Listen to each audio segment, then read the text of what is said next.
casi provenienti dall'estero, l'ha detto oggi il governatore Zaia, che chiede al governo di portare in Parlamento la proroga dello stato di emergenza sequenziato il ceppo virale della Serbia.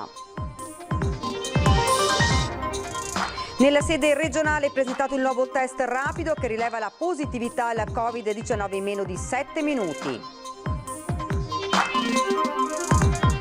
Il focolaio di Covid alla casa di riposo di Farra di Soligo, il virus potrebbe essere arrivato dall'Australia. Il Covid-19 non ferma le polveri sottili, incontro tra assessori all'ambiente dei comuni capoluogo, si è parlato dello stop ai diesel Euro 4 di sostituzione delle caldaie. Occhio ai profili fake, così l'ex bassista dei Pured Canziani il suo profilo Instagram falsificato da un francese per vendere tessere del fan club inesistente. Rubano bottiglie di champagne, coppia fermata dai carabinieri della compagnia di Valdagno, si tratta di un trevigiano e di una veneziana. Nel bellunese allerta zecche, nell'ultimo mese al San Martino sono state ricoverate 4 persone dopo lo stop imposto dal Covid, sono ripartite le vaccinazioni eseguite in modalità drive-in. Buonasera, ben ritrovati dalla redazione di Treviso. Dunque questi i titoli di oggi, ma in primo piano il bollettino, il consueto bollettino serale. Sono 11 i casi in più rispetto a questa mattina, sono 3 a Padova, 8 a Treviso, sono 420 casi attualmente positivi nella nostra regione, 1293 invece le persone che si trovano in isolamento domiciliare, quindi sale il numero negli ultimi tempi. Per quanto riguarda invece i ricoveri sono 125 le persone ricoverate, 9 si trovano ancora in terapia intensiva, 3 di queste sono positive e purtroppo dobbiamo registrare un decesso nell'ospedale Villafranca. Questo dunque il bollettino di oggi.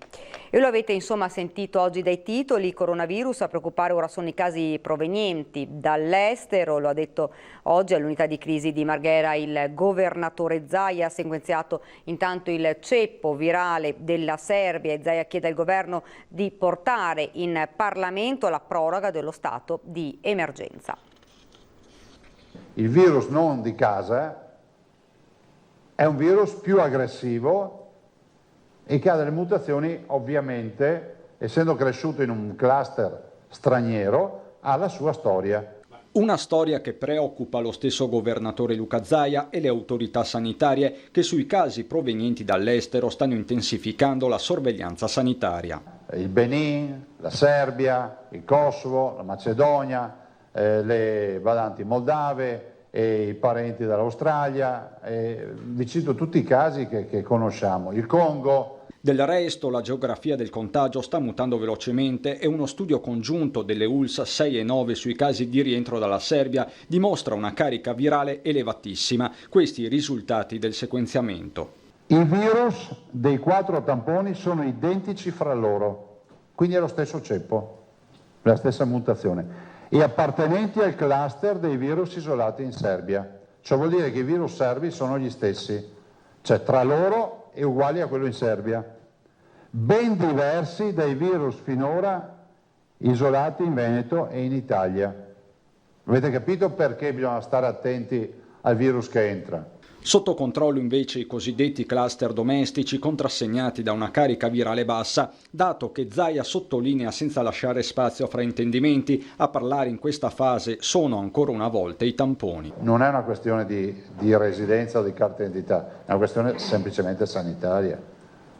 Come prima li facevamo a tappeto su di noi perché eravamo noi quelli infetti. Capitolo connesso la proroga dello stato di emergenza annunciata dal Premier Conte perlomeno fino al 31 di ottobre. Per Zaia la questione va spiegata nel dettaglio e portata in Parlamento. Quanti poteri dare, quanti poteri non avere, cioè c'è tutta una serie di riflessioni che io spero che questo tema sia affrontato in Parlamento. Considerate poi che c'è qualche collega che mi dice: ma senti, non ti è venuto un dubbio? Non ci hanno fatto votare a luglio perché c'era lo stato d'emergenza, adesso se ce ne fanno un altro non ci fanno votare più. Quindi magari chiarire anche sta roba non sarebbe male. Però dico, fondamentale coinvolgere il Parlamento su questa partita. È una grande novità per certi versi decisiva nella lotta al coronavirus. Nella sede regionale è stato presentato il nuovo test rapido che rileva la positività al Covid-19 in meno di 7 minuti. Non solo costa 12 euro contro i 18 di un normale tampone, ma è anche estremamente più svelto. Il responso all'eventuale positività al Covid-19 arriva in appena 7 minuti, anzi anche meno, nella prova che è stata effettuata nella sede regionale della Protezione Civile di Marghera da Roberto Rigoli, primario di microbiologia a Treviso e vicepresidente nazionale dei microbiologi. Anche questo nuovo test rapido, che potrebbe trovare in futuro una commercializzazione al dettaglio, si esegue con un tampone nelle narici. Il liquido nasale inizia a migrare lungo la saponetta e c'è un punto in cui sono presenti degli anticorpi specifici contro il virus Covid-19. Se esiste il virus, si attacca agli anticorpi specifici, c'è una reazione cromatica per cui mi viene la bandina rossa. Se invece è negativo, non avviene questa reazione. Nella prova effettuata a Marghera, il nuovo tampone rapido di produzione coreana, ma altri analoghi sono in produzione in vari paesi, compresa l'Italia, il responso è arrivato dopo appena un paio di minuti. La sperimentazione è già partita su oltre 1000 persone, oltre che all'US2 Marca Trevigiana, anche in altre aziende sanitarie della regione. I dati raccolti saranno trasferiti allo Spallanzani di Roma e al Ministero della Salute perché tengano in considerazione di inserire il test nel piano di sanità pubblica. Stiamo ipotizzando di utilizzarlo nei pronto soccorsi perché i pronto soccorsi hanno ripreso ad avere affluenza elevata, per cui con la storia di aspettare il tampone positivo o negativo fatto in biologia molecolare, certe volte i pazienti devono stare là 1 ora e mezza, 2 ore, 2 ore e mezza. Questo test rapido mi consente subito di classificarlo. Se avessimo avuto a disposizione questo test il 21 febbraio all'arrivo del coronavirus, ha commentato il presidente della regione Luca Zaia, saremmo potuti partire a 100 all'ora nei controlli. La velocità dell'analisi consente di isolare immediatamente l'ipotetica positività che sarà poi eventualmente confermata con la biologia molecolare. Moltissime sono le aziende che si stanno preparando per produrre questo test, sia aziende diciamo così non grossissimi sia le multinazionali. Arriveranno dei test ancora più sensibili perché questo fa la ricerca diretta del virus positivo o negativo. Ci saranno dei test che andranno a cercare sempre l'antigene, il virus, e andranno ad amplificare il segnale. Ed ora parliamo invece del focolaio di Covid alla casa di riposo di Farra di Soligo. Il virus potrebbe essere arrivato dall'Australia. Sta facendo un ultimo screening, posso anche dirvelo, tra alcuni familiari, perché ci sia forse un nucleo di cittadini che sono venuti dall'Australia che sarebbe bene testare perché magari può essere che troviamo delle positività. Potrebbe essere arrivato dall'Australia il virus che ha provocato la positività di 8 ospiti e 2 operatori alla casa di riposo Bombozzolla di Farra di Soligo. Il dettaglio è stato rivelato in conferenza stampa dal governatore Zaia, secondo cui chi poi ha portato il Covid all'interno della struttura sarebbe stato a sua volta contagiato. Il virus sembra, quindi ipotesi che sia appunto entrato tramite un operatore che aveva avuto questi contatti, che dovrebbe aver avuto questi contatti con degli ospiti stranieri che è venuto in contatto, però sono ipotesi che stiamo adesso vagliando. 10 positivi, 2 operatori, 8 ospiti, di questi uno solo ricoverato con sintomi, al momento però è stabile. Già partito in mattinata un nuovo giro di tamponi dopo i 208 iniziali, ma gli accertamenti per arrivare a individuare tutti i soggetti a rischio proseguono a tappeto. Sono stati chiamati i visitatori che sono stati nei 14 giorni precedenti, i fornitori e quindi altri 80 tamponi. Mi sembra l'esito è quello dei 6 positivi tra gli ospiti e 2 tra gli operatori. La situazione nella struttura, pur delicata, viene definita sotto controllo. Siamo riusciti a chiudere un reparto perché era tutto molto circoscritto in un reparto e quindi far sì insomma che tutto fosse molto limitato. Questo vuol dire che il piano di sanità pubblica funziona. Ed il Covid-19 non ferma le polveri sottili, anche per questo in Regione si è tenuto un incontro con gli assessori all'ambiente dei comuni capoluogo, si è parlato dello stop ai diesel Euro 4 e di sostituzione delle caldaie, tema che nel Trevigiano resta cruciale. Io insieme ai miei colleghi di Emilia Romagna, Lombardia e Piemonte ci siamo incontrati, ci stiamo incontrando anche in queste ore per verificare quali misure dovremo disporre a partire dal prossimo inverno. L'emergenza Covid non ha fermato la lotta all'inquinamento dell'aria che vede le regioni del nord dialogare su misure e ordinanze, anzi per certi versi proprio il virus ha dato nuovi elementi, su tutti il fatto che nei mesi dello stop i livelli di PM10 non sono diminuiti, a dimostrazione che il traffico veicolare incide poco sul dato complessivo, a confermarlo anche l'ARPAV del Veneto. Dal punto di vista nostro, del Veneto, noi rileviamo che il rapporto è 1:3, cioè se riduciamo il traffico del 60%, l'inquinante collegato al traffico si riduce del 20%. Un dato non trascurabile se si pensa che il 1° ottobre dovrebbe scattare lo stop ai diesel Euro 4, una questione che riguarda tantissimi automobilisti ed è molto pratica. Adesso dovremmo dire ad altri cittadini, milioni di cittadini, di tenere le auto ferme anche dal 1° ottobre in poi, in una situazione in cui non hanno la possibilità economica di sostituirla. Quindi stiamo valutando una proroga di questa scadenza, quindi non dal 1° ottobre di quest'anno, ma dal prossimo anno. Di contro, lo studio mette in luce il ruolo del riscaldamento domestico e la necessità di intervenire sulle caldaie, cosa che il Comune di Treviso sta già facendo. Ci siamo allineati alla provincia perché i due bandi sono sovrapponibili, quindi un cittadino di Treviso può prendere sia il contributo del comune, sia parallelamente da quest'anno anche il contributo della provincia. Resta il nodo degli ecobonus, ancora non è chiaro se contributo comunale e agevolazione fiscale sono cumulabili, si attendono chiarimenti, ma per Manera resta una domanda. Se un comune come il comune di Treviso riesce a fare un finanziamento per le caldaie, se la regione, la provincia riesce a farli, ma è possibile che uno Stato centrale che sapeva che il lockdown sarebbe finito e che la tematica ambientale è una tematica così importante e che può legiferare, perché noi non possiamo legiferare come comune, possibile che non poteva organizzarsi per tempo. Nel frattempo in regione è tornato a riunirsi il comitato di indirizzo proprio con gli assessori all'ambiente dei comuni capoluogo, anche perché il Covid-19 non ha certo fermato le PM10. Un cittadino francese è stato denunciato per truffa e sostituzione di persona. Su Instagram si è finto Red Canzian, ma alla fine è stato incastrato. A raccontarci la storia è lo stesso cantante e musicista.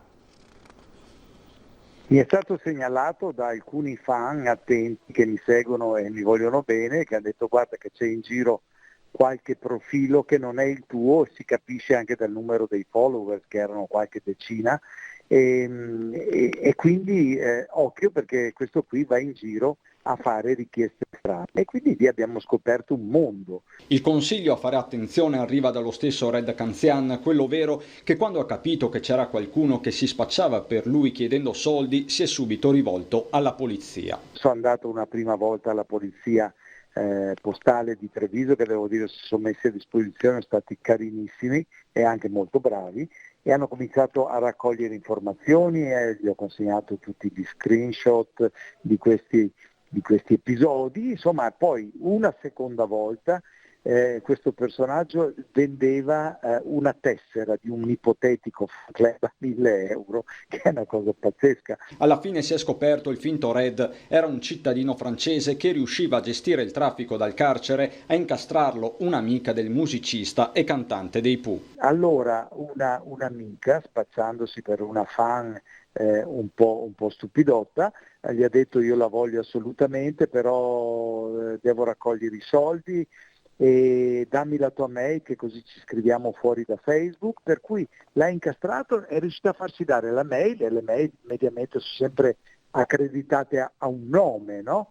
E poi si è fatta addirittura dare l'IBAN dove versare i soldi. Da qui gli agenti sono risaliti sia all'uomo che alla banca, inevitabile la denuncia per truffa e sostituzione di persona. Chiuso il profilo fake, Canzian tira un sospiro di sollievo, ma la riflessione è amara. Il web purtroppo rappresenta il mondo, rappresenta il marcio e il bello del mondo, per cui trovi delle cose meravigliose impari delle cose incredibili e trovi anche tante tante fake news, tante persone che ci provano a fare del male.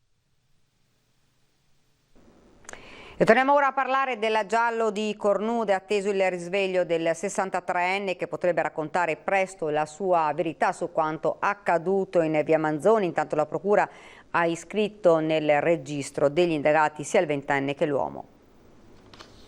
Per il momento gli investigatori stanno accertando la versione raccontata dal 20enne in attesa di poter sentire quanto prima l'altra verità, quella del 63enne colpito alla testa e ricoverato ancora in coma farmacologico all'ospedale di Montevelluna, dove si trova in prognosi riservata.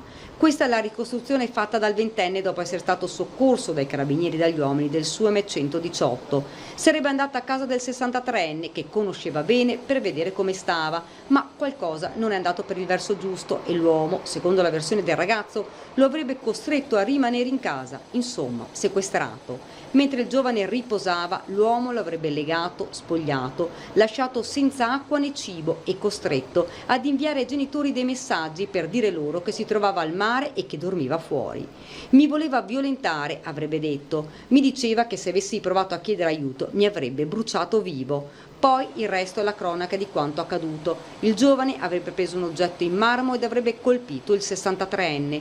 Una certezza c'è, la procura ha iscritto nel registro degli indagati tutti e due. Le ipotesi di reato vanno da tentato omicidio a lesioni gravi, a cui potrebbe aggiungersi anche sequestro di persona e tentata violenza sessuale. Le prossime ore saranno cruciali, il risveglio del 63enne potrebbe portare alla luce un'altra verità. Fra l'altro l'uomo andava a trovare la mamma che aveva ucciso nel 1984 in cimitero e spesso portava con sé proprio il 20enne dicendo a tutti che era suo figlio.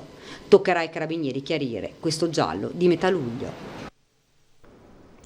Un molestatore seriale è stato catturato dai carabinieri a tempo record. I carabinieri della sezione operativa del nord di Treviso, in collaborazione con i militari della stazione di Mogliano, sono riusciti a risalire in brevissimo tempo all'autore della tentata rapina e molestie sessuali in danno di una giovane prostituta avvenuta sul Terraglio nel comune di Preganziol la notte del 12 luglio. Gli indizi hanno portato ad un bellunese classe 80, ora in stato di fermo. L'uomo a bordo della propria autovettura, una BMW gialla, dopo aver abbordato la giovane donna ed averla fatta salire a bordo, ha cercato di rubarle la borsetta. La ragazza ha reagito gettando fuori dal finestrino la borsa, scatenando però l'ira dell'uomo, che per risposta le ha strappato i vestiti ed ha iniziato a palpeggiarla. Per fortuna dopo qualche istante la vittima è riuscita a divincolarsi, a aprire lo sportello e a scendere dall'auto in corsa. Per l'uomo è stato fatale possedere un'auto che non passa inosservata. Il mese scorso lo stesso aveva molestato e tentato di rapinare anche un'altra giovane donna a Roncade. Ed ora ci fermiamo per una piccola pausa pubblicitaria e poi torniamo in studio.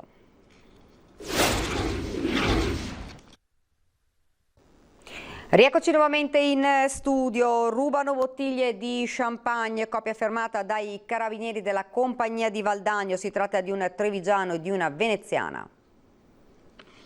Champagne per brindare a un incontro, champagne per finire in manette. La vita a volte non ha nulla di romantico e anche il vino più blasonato può diventare bottino del furto più scontato. In questo caso sullo champagne c'è scivolata una coppia di italiani, lui trevigiano di San Fior, senza fissa dimora, già conosciuto alle forze dell'ordine, lei esolana, disoccupata. Insieme sabato sera sono entrati in azione nel supermercato Tosano di Montecchio Maggiore per tentare di rubare 12 bottiglie di champagne infilate in alcuni borsoni di pelle. Passati dalla cassa per pagare una Coca-Cola, i due sono stati fermati dai vigilantes, insospettiti dal piccolo acquisto e dalle grandi borse che si portavano dietro. Borse aperte dai carabinieri, allertati dall'ipermercato, che hanno trovato le 12 bottiglie per un valore che sfiora i 600 euro. È finita qui? Neanche per sogno, no, perché il giorno prima dagli stessi scaffali erano state portate via altre 11 bottiglie di champagne e le telecamere di sicurezza avrebbero filmato la stessa coppia in azione con la stessa tecnica. Borse di pelle per nascondere le bottiglie, placche antitaccheggio eliminate con un tagliaunghie e via. La prima volta gli era andata bene, la seconda, seguendo l'identico copione, è andata male. I due sono stati arrestati con l'accusa di furto aggravato. Insomma, non sempre il vino dei re porta bene. Di solito si serve fresco, questa volta al fresco c'è finita la coppia champagne. È entrato al supermercato PAM di Via Zorzetto a Treviso e dopo aver preso la merce ha tentato di uscire senza pagare, ma è stato sorpreso dall'addetto alla vigilanza. Così un cittadino della Guinea ha pensato bene di minacciare i presenti con una bottiglia. Immediato l'intervento della polizia che lo ha arrestato per tentata rapina, ed ancora una volante è intervenuta in una zona residenziale di Treviso per una lite familiare. Un tossicodipendente ha tentato di estorcere del denaro agli anziani genitori, arrivando a danneggiare la loro macchina. Visto la pericolosità del giovane, è stato accompagnato in ospedale per valutare il suo stato di salute e denunciato per esistenza di violenza a pubblico ufficiale e minaccia aggravata. Allo stesso giorno la polizia ha accompagnato un cittadino cingalese in questura con vari precedenti, aggravato da un provvedimento di allontanamento dalla casa familiare. Lo stesso, sotto l'effetto di sostanze alcoliche, si è introdotto nella casa approfittando dell'assenza della moglie e spaventando i figli di 12 e 9 anni lasciati soli dalla donna. L'uomo è stato denunciato in stato di libertà, la moglie invece è stata deferita all'autorità giudiziaria per abbandono di minori. Ed ora invece andiamo a Mogliano, dove dovrebbe essere definitivamente finita la contesa sull'eredità del barone Bianchi de Kunkler. Questa è la trama di un film che questa mattina è stata ripercorsa da uno dei protagonisti. Beh, si potrebbe anche fare un film di questa storia, perché è veramente qualcosa di particolare, di diverso, è un giallo, direi. Un giallo la cui ultima pagina è questa sentenza di un tribunale svizzero per la disputa di un'eredità milionaria che dura da oltre 20 anni. Testimoniata da questa villa lungo il Terraglio, chiusa e come si vede abbandonata dopo essere stata la dimora della dinastia Bianchi de Kunkler, che oltre ad aver seguito Napoleone in Russia investì in diverse spiagge di grado e inventò il marchio Latte Bianchi, oggi Granarolo. Insomma, una vera e propria fortuna nelle mani dell'ultimo erede diretto, Pier Adolfo Bianchi de Kunkler, scomparso nel 2000. Ed è da quel giorno che è iniziata una disputa per il lascito che oltre alla villa comprendeva diversi appartamenti a Venezia e Roma. Successore diretto, visto che il barone Adolfo non ha avuto figli, il cugino Federico, che viene subito accusato dalla governante del defunto di averlo fatto uccidere con un'iniezione dall'infermiere che lo curava. Poi spunta la storia del figlio naturale del barone moglianese, che intenta causa prima in Italia e poi in Svizzera. Così, mentre in Italia si arriva alla Cassazione per capire che non c'è stato alcun delitto, dal Tribunale Elvetico a gennaio è arrivata invece la parola fine su tutta la vicenda. E per essere sicuro il cugino erede del patrimonio valutato oltre 120 milioni di euro oggi ha voluto ripercorrere tutta la vicenda e la commenta così. Ho combattuto e alla fine giustamente ho vinto. Cosa le lascia dentro tutta questa storia? Ma senz'altro un'amarezza, ma un'amarezza specialmente direi dei tribunali italiani, che si sono mosse veramente con grande lentezza. Sullo stesso tenore, l'avvocato che per oltre 20 anni ha difeso il barone sia in Italia che in Svizzera. Le figlie nel 2007-2008 si vergognavano di andare in giro perché nei giornali è stato scritto che il padre era un probabile assassino. Ecco, forse se fosse intervenuta subito, però insomma la giustizia non sempre è veloce. E se il caso è chiuso, non la voglia di cambiare le cose nei tribunali italiani. Ecco perché il barone Bianchi è pronto a portare il caso in Europa. Del ministro della giustizia austriaca di rivolgersi alla Corte europea e di fare un esposto dicendo, proprio raccontando questa storia così lenta italiana. Ed ora la crisi del turismo e del settore alberghiero, strutture chiuse o che rimandano costantemente la riapertura per le pochissime prenotazioni, mancanza quasi totale di mercati come quello cinese o americano. Il punto della situazione e le possibili soluzioni nel prossimo servizio. È l'ennesima struttura alberghiera che non riaprirà. Villa Cotarini è troppo grande, con costi fissi troppo importanti per resistere al crollo degli arrivi per il pericolo contagio.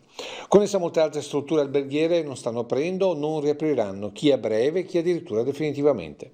A Mogliano Villa Stucchi e la Meridiana Preganzioli il ristorante al Bolognese, mentre a Paese il Biacchero Hotel spera di aprire in settembre.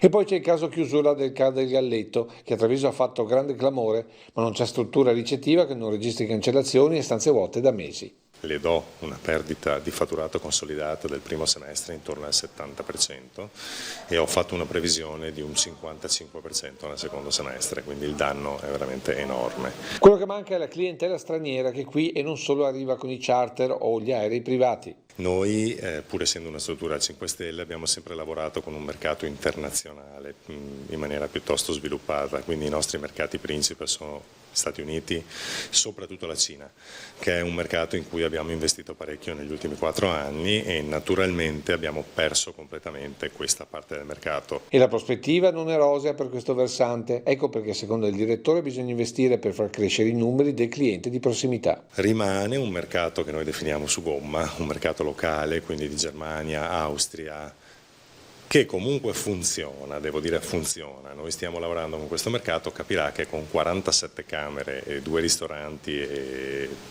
sì, non è assolutamente sufficiente. Clientela straniera che il più delle volte arriva con la bicicletta e forse proprio dal cicloturismo potrebbe arrivare una risposta alle tante stanze vuote. Io percepisco nei miei clienti questa voglia di uscita, questa voglia di territorio. Ma non basta, per capire quale sia l'obiettivo per il direttore bisogna guardare a chi da tempo ha fatto del territorio una risorsa turistica fondamentale. Dovremmo forse cercare di spingere un po' di più la destinazione, creando dei prodotti forse in maniera un po' più adiacente come può aver fatto la Toscana in qualche epoca precedente. Controlli sanitari post-Covid, oltre 14.000 i lavoratori tra Venezia e Treviso coinvolti in una maxi operazione di welfare aziendale. Sentiamo tutti i dettagli.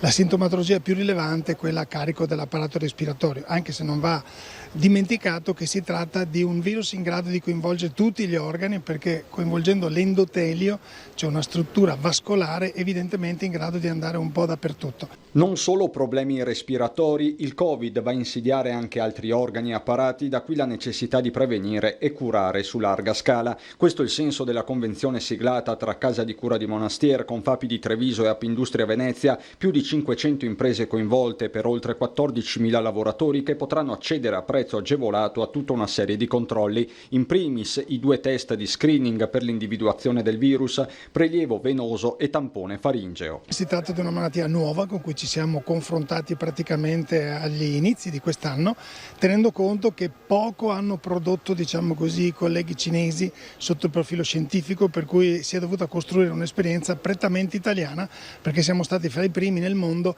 ad essere cimentati. Ma la Convenzione individua anche altri ambiti di intervento, dalla prevenzione degli infortuni con incontri mirati alla diagnosi precoce di varie patologie. Più salute significa anche più produttività. Abbiamo riscontrato che le aziende che investono in benessere, in welfare, hanno dei risultati anche dal punto di vista delle prestazioni lavorative dei dipendenti molto importanti. Diventa fondamentale, e l'emergenza ce l'ha insegnato, riuscire a supportare le nostre aziende nel mettere in atto tutte quelle che sono le misure che possano garantire la continuità aziendale. Riteniamo che sia quasi d'obbligo da parte di una struttura che si qualifica come presidio ospedaliero dare un servizio al territorio e alla comunità di questo tipo. Ed ora siamo arrivati alla nostra pagina da Belluno e provincia.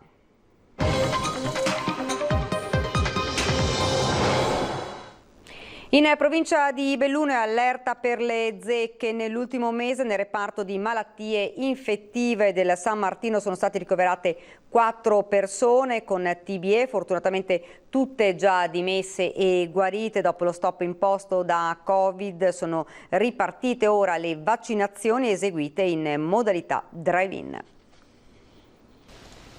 Dal 1994 a oggi i casi di TBE accertati in provincia di Belluno sono stati 240, oltre 1500 quelli per malattia di Lyme. Encefalite e borreliosi, patologie legate alla puntura di zecca, da un mese a questa parte sono tornate a manifestarsi e a creare preoccupazione. La presenza di zecche è più frequente ad altitudini inferiori ai 1000 metri, non solo nelle zone boschive ma anche nei parchi del capoluogo. Dalla riapertura delle visite ambulatoriali sospese causa Covid, fra consulenze telefoniche e visite vere e proprie, sono stati osservati settimanalmente settimanalmente almeno 4-6 casi di punture di zecche, mentre nell'ultimo mese nel reparto di malattie infettive del San Martino sono state ricoverate 4 persone con TBE, tutte fortunatamente dimesse guarite. Comportamenti virtuosi possono ridurre il rischio di morso di zecca, come camminare su sentieri battuti, evitare di sedersi direttamente sull'erba, indossare abiti coprenti e calzature idonee, utilizzare prodotti repellenti per gli insetti che però non garantiscono una protezione assoluta. Buona norma, ricorda l'ULSS, è quella di ispezionare il proprio corpo e soprattutto quello dei bambini al rientro a casa, così come utile risulta il controllo periodico degli animali domestici. Per la prevenzione della TBE è disponibile un vaccino che da 1 anno è gratuito per i residenti nel territorio dell'ULSS 1, mentre per i residenti nelle altre province venete la vaccinazione è offerta alla tariffa agevolata di 25 euro. Le vaccinazioni anti-TBE sono riprese sia a Belluno che a Feltre con la modalità drive-in e hanno già superato complessivamente quota 1100. A breve la modalità sarà attivata anche negli altri distretti sanitari della provincia. L'ospedale di Belluno è il centro di riferimento regionale per le patologie trasmesse da zecche. Lo scorso dicembre ULSS 1 e Istituto Zooprofilattico delle Venezie hanno sottoscritto un accordo che prevede l'implementazione dell'attività di ricerca per lo studio delle malattie trasmesse dalle zecche nell'interfaccia uomo-animale. Obiettivo: istituire un sistema di sorveglianza in una nicchia ecologica particolare qual è quella di Belluno.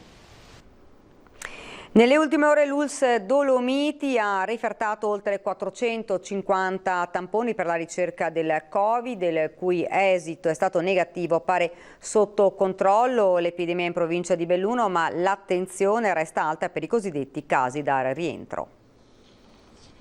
La nostra azienda dall'inizio del mese, da fine febbraio, i primi giorni di marzo, finora ha effettuato circa 54.000 circa tamponi, quindi una quantità veramente ingente. L'ULSS Dolomiti continua a contraddistinguersi fra le aziende sanitarie del Veneto per numero di tamponi Covid eseguiti sulla popolazione residente, un piano di monitoraggio che non trova sosta alcuna, specie dopo l'accertamento della presenza di un mini focolaio nel filtrino, oramai praticamente esaurito, e i 2 casi Covid cosiddetti da rientro che hanno fatto scattare test di controllo a tappeto e massicci isolamenti fiduciari. Questa mattina alle 8 abbiamo 16 persone positive in tutta la nostra azienda e 208 persone che sono in isolamento fiduciario in quanto considerati contatti stretti. Gli oltre 450 tamponi refertati nelle ultime 24 ore hanno dato esito negativo e sono legati alla sospetta positività segnalata da un'azienda bellunese a carico di 2 dipendenti negativi al primo tampone, che domani saranno controllati nuovamente assieme ai contatti stretti. In caso di conferma di negatività verrà disattivato per tutti l'isolamento domiciliare in atto. L'attività di indagine viene svolta in maniera approfondita e questo dal punto di vista dell'interesse naturalmente generale non può che essere un segno confortante. Quasi tutti gli ultimi casi accertati in provincia sono associati a persone che arrivano da paesi stranieri dove la pandemia è in fase più acuta. Chiediamo attenzione e responsabilità da parte di tutti, dice il direttore generale di ULSS Dolomiti. Vi è naturalmente l'obbligo di segnalare immediatamente il rientro e sottoporsi anche a un periodo di quarantena a domicilio proprio per evitare in ogni modo la possibilità, diciamo così, di essere inconsapevolmente veicoli di contagio. Il prefetto di Belluno ha coordinato un vertice che si è svolto venerdì a Cortina con tutti i soggetti coinvolti a vario titolo e con l'organizzazione dei prossimi mondiali di sci. Sono state poste le basi per ridefinire alcuni aspetti operativi alla luce delle misure di prevenzione sanitaria determinate dall'emergenza Covid-19. Massima attenzione alla pianificazione dell'impiego delle forze di polizia, dall'alloggiamento alla realizzazione di ponti radio e control room, sistemi di videosorveglianza, oltre a un piano operativo di emergenza e di soccorso in ambito provinciale che consideri anche le criticità della viabilità. Si è parlato di sicurezza degli appalti ed è stata illustrata l'attività del gruppo Interforze Antimafia che è già da tempo impegnato per gli accertamenti di prevenzione. Aggiornamento e piani organizzativi saranno delineati durante gli incontri periodici che si svolgeranno secondo l'agenda che condurrà la provincia all'appuntamento con l'evento mondiale.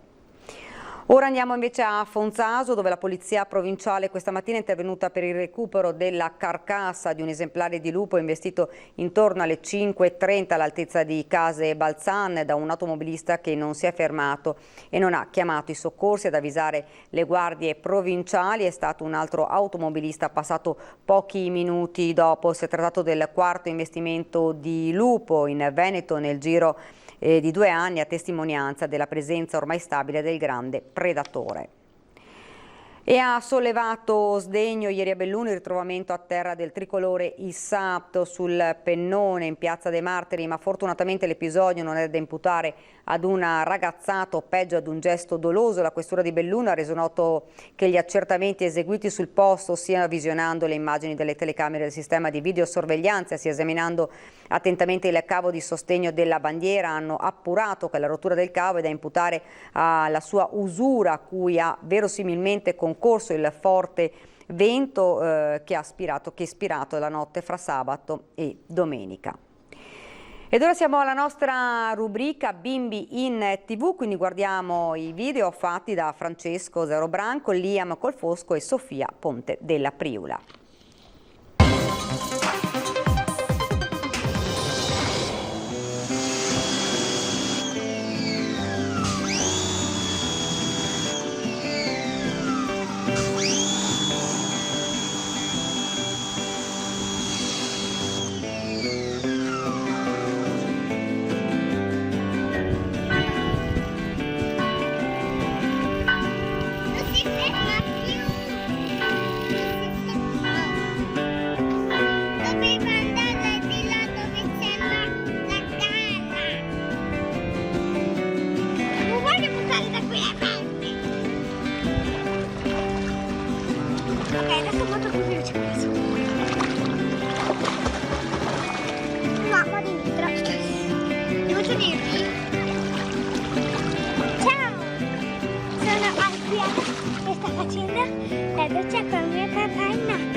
E dunque continuate a mandarci i vostri video con Bimbi in TV, vi chiediamo di mandarci via WhatsApp al numero 351 1755 340, non delle semplici foto ma dei brevi video, possibilmente in orizzontale, storie, giochi e passatempo dei nostri bambini che potranno diventare, così se lo vorrete, energia per tutti. Siamo arrivati al termine, vi ricordo fra qualche minuto la nostra consueta diretta, poi subito dopo il programma Ring, ospiti in studio Roberto Marcato della Lega, Erika Baldin Movimento 5 Stelle, poi Luigi Susin di Fratelli d'Italia, Alessandro Luigi Bisato segretario del Partito Democratico Veneto, poi alle 22:30 l'ingegner Giovanni Cecconi, ex control room del Mose, e Ilaria Marchiori, la nostra giornalista di Media Nord-Est. Ed è davvero tutto per questa edizione del nostro telegiornale, vi lascio alle previsioni del tempo. Grazie davvero per averci seguito, arrivederci.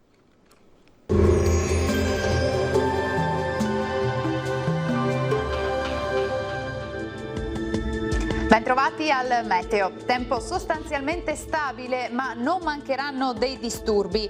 Il dettaglio di martedì 14 luglio. Sul Veneto bel tempo con ampio soleggiamento su tutti i settori, il cielo si presenterà sereno o al massimo poco nuvoloso. Nel pomeriggio e in serata più nubi sui rilievi alpini dove potrebbero verificarsi anche degli acquazzoni. Temperature lievemente sotto la media stagionale, minime fino a 19 gradi, valori massimi compresi invece tra i 23 e i 28 gradi all'incirca. Stessa situazione anche sul Friuli Venezia Giulia, con sole presente su tutto il territorio regionale, vedete sarà sereno o al massimo con poche nubi sparse. Temperature minime tra 15 e 18 gradi, massime comprese invece tra i 26 e i 27 gradi all'incirca. Ci spostiamo infine sul Trentino Alto Adige con occasionali temporali, qui alternati a pause più asciutte e anche maggiormente soleggiate, quindi anche qui sarà un po' instabile. Temperature minime sui 15-16 gradi, massime sui 26-27 gradi. Dal meteo di Antenna 3 per ora è tutto, grazie per l'attenzione, arrivederci.